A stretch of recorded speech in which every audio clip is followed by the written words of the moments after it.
Tila double whammy ang pagkalugi ng mga magsasaka at tindera ng gulay sa Benguet. Di pa man kasi nakakabawi sa pagkaluging dala ng bagyo.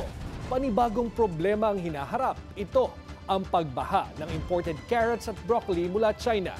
Yan ang exclusive agenda report ni Dobby de Guzman. Nangungunsumi ang mga magsasaka at tindera ng gulay sa Benguet. Di pa man kasi nakakabawi sa epekto ng nagdaang mga bagyo. Nakapasok at binaha naman daw kasi ang Pilipinas ng mga imported carrots and broccolis mula sa China.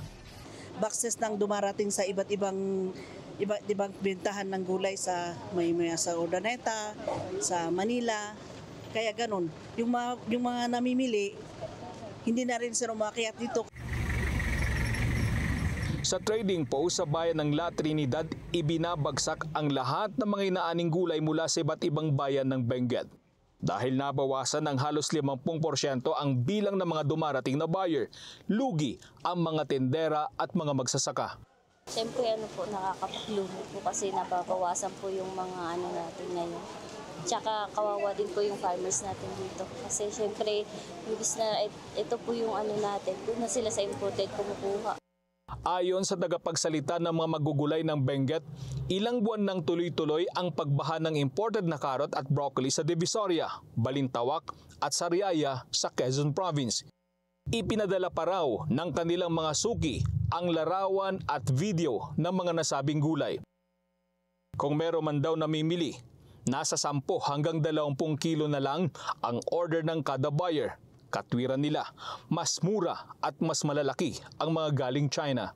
Kay Secretary Laurel, the reason na nasabi niya dun sa news article na nabasa namin, dahil daw tumaas hanggang 300 pesos per kilo yung carrot. So parang gusto nang stabilize yung presyo.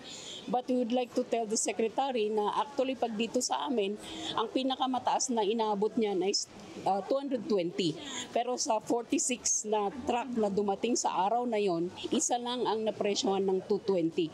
The rest were 150, 160, 180. So ang problema actually ng pagtataas, ng pagja-jack up ng presyo ay sa Metro Manila, hindi dito.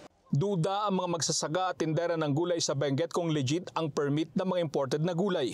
Kasi sa ASEAN Free Trade Agreement, sa RCEP, wala talagang nakalagay doon na pwedeng pumasok ang fresh vegetables dito sa Pilipinas except cauliflower. Nagpadala na ang grupo ng sulat kay Department of Agriculture Secretary Francis Chu Laurel.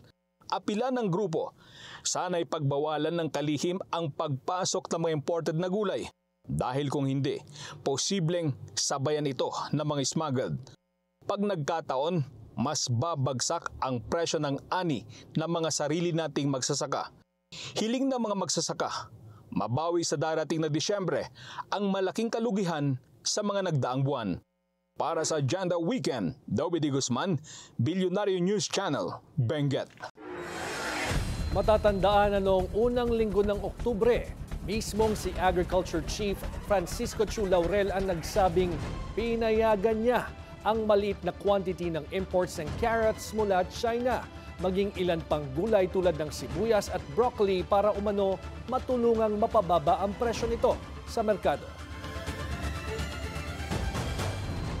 I have a feeling na yung current local stocks na natitira ay mukhang pinipigil ng konti para to maximize. So that's why I ordered na silently na magpasok na last week.